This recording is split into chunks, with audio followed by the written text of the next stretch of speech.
Om Sarvebhyo Devebhyo Namaha. Om Panchabhu.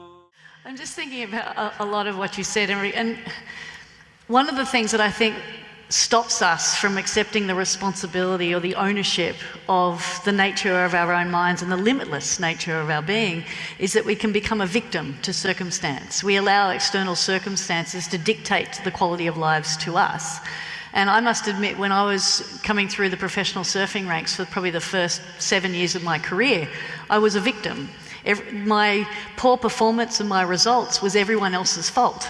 It was the judges or the conditions or my board. And then I realised that the centre of all of that misery and that suffering was me, and something had to change. So even surfing causes suffering. I didn't know that. Surfing and suffering, yeah. I was suffering while I was surfing. I thought it's a fun thing. It is, yeah. Unless your brain gets in the way, which my brain got in the way of. And then I realised that I had to change, and that's what led me to yoga and meditation and visualisation and all those beautiful things. So namaste for that. But I still felt uneasy. I still felt uncomfortable. And I went and did something at 25 years of age. I had an experience called a rebirthing, which is literally lying on the floor and getting connected with your breath, a cyclical cycle of the breath for 45 minutes. And that unsurfaced my fear of abandonment and rejection due to being adopted at birth. Now, and coincidentally, it was the same time that you found or same age, not the same time because you're a little older than me, but it was the same age that you found yourself at the top of Chaman. Only by 1 year. Oh, yeah. Ouch!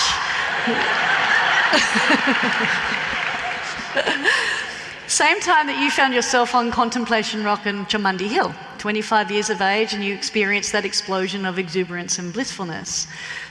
We can't all have a rebirthing, we can't all find a contemplation rock, but we can all detach from the victim that we can instantly connect with very quickly because it's familiar, and we tend to go towards the familiar versus because it creates that sense of comfort and control. How do we break the cycle and maintain a connection to the positive process of the centeredness and the inner alignment to create that inner peace? So we stop being the victim and we stop projecting and we start taking responsibility, which, as you refer to in inner engineering, means responsible for responding. Well, this we need another hour? This word rebirthing comes from a term called dwija. In India, in that civilization, an enlightened being is always referred to as a dwija. Dwija means twice born. Once you're born of your mother, which was not your doing, it happened. So, second time you're born consciously, which is your doing. If you have to be born again, you must first of all be willing to die the way you are. If you don't die, how to be reborn? I'm right here, but I was reborn again means it's silly, isn't it? I died in some way.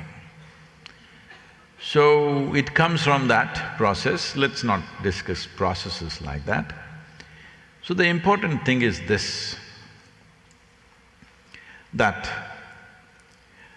human beings find endless ways to torture themselves because their source of happiness is elsewhere. Somebody else, something else is the source of their joy. Now there is no end to this, because you can never have that somebody or something 100% in your control. Every small thing will freak you. About your success, see, that is a competence issue. Even if you did not become a champion, you could still enjoy surfing, all right?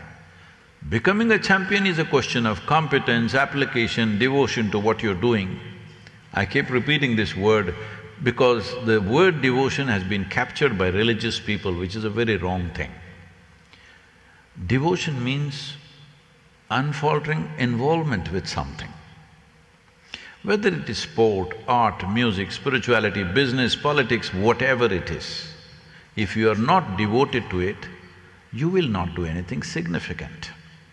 Mediocre things you may do, you may earn a living, but you won't do anything significant.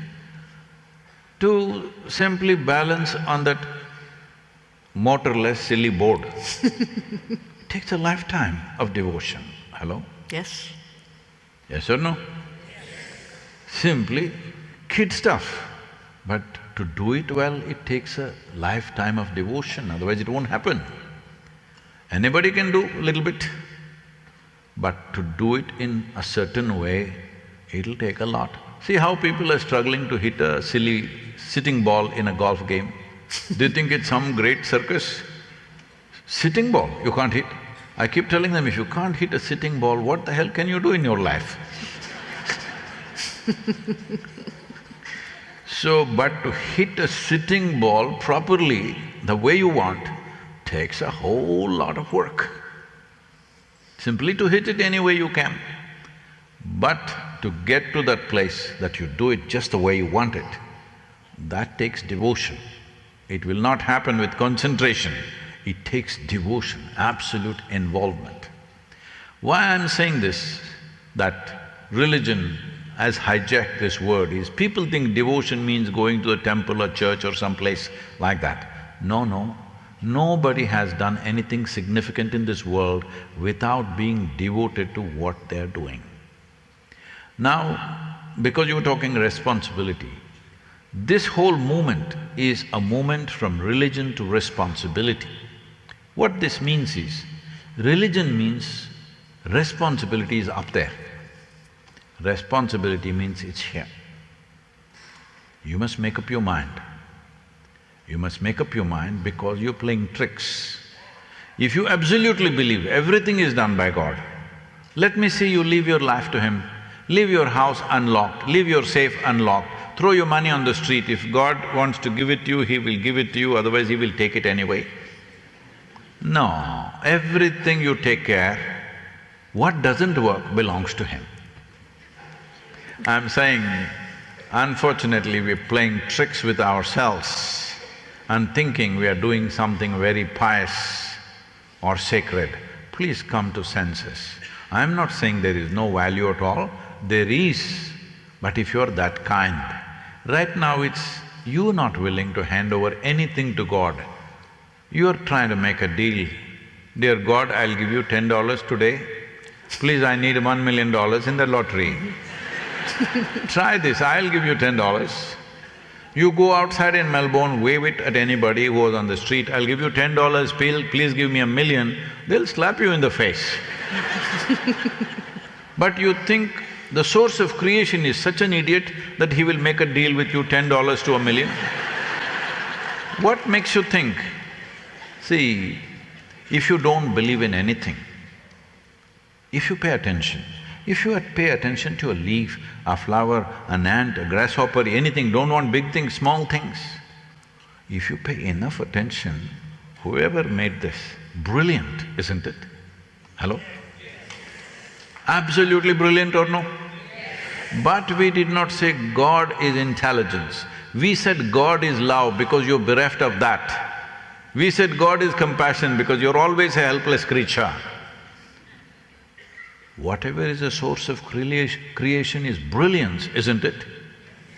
At least if you imitate that a little bit, the world will be better. Obviously, you didn't create this, nor I created this. Hello? We didn't create this.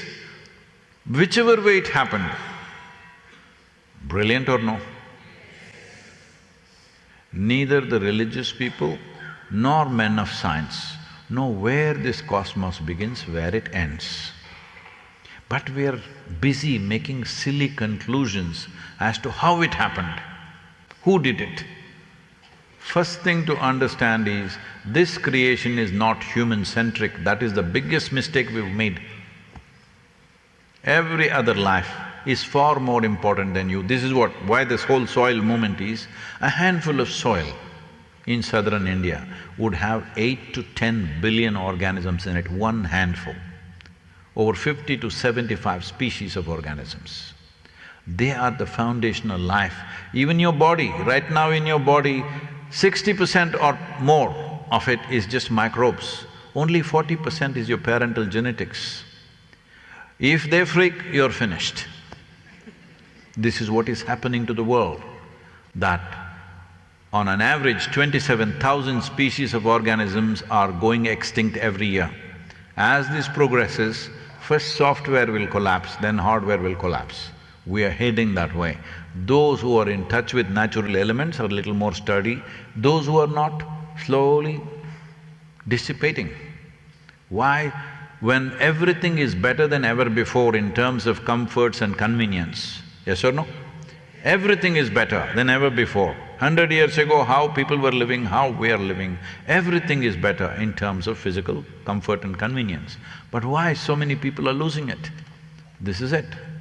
This is one of the important aspects. There are many other sociological reasons, that's a different matter. You cannot fix the sociological reasons overnight. Hello?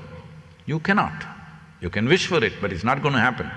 But there are some things we can fix. This is the whole thing. What we can do, we will not do. What we cannot do, we dream about it. You need to come down to realities. The reality is this: if you conduct your body well, you will be healthy. If you conduct your mind well, you will be mentally healthy. If you conduct your surroundings well, you will be socially well. If you do silly things, things will happen to you. You can look up and pray as much as you want. This happened in Tennessee. You know, our center is in Tennessee, it's a very religious place. So there was a very pious religious man who went to church not just once a week, every day he went. And he was always very poor, he prayed and prayed, dear God, Tennessee lottery is over 800 million. He prayed and bought tickets and tickets, nothing happened. Then at last he went. When he went there, he sought appointment with God and said, I want to meet. He met. He asked, Oh, Holy Father, why did you keep me so poor like a church mouse? I prayed to you every day, I did all the right things. But my neighbor, he's an atheist, and he eats and drinks and fornicates and whatnot. But he's well-to-do, everything is good for him. Why this? So God said, he doesn't bore me through the day like you. So, responsibility should be here. My life is my responsibility. This doesn't mean you created the creation, no. But creation has been done, management is still yours, isn't it? Hello? Management is still yours. So everything that doesn't work there, everything that works here is not going to work.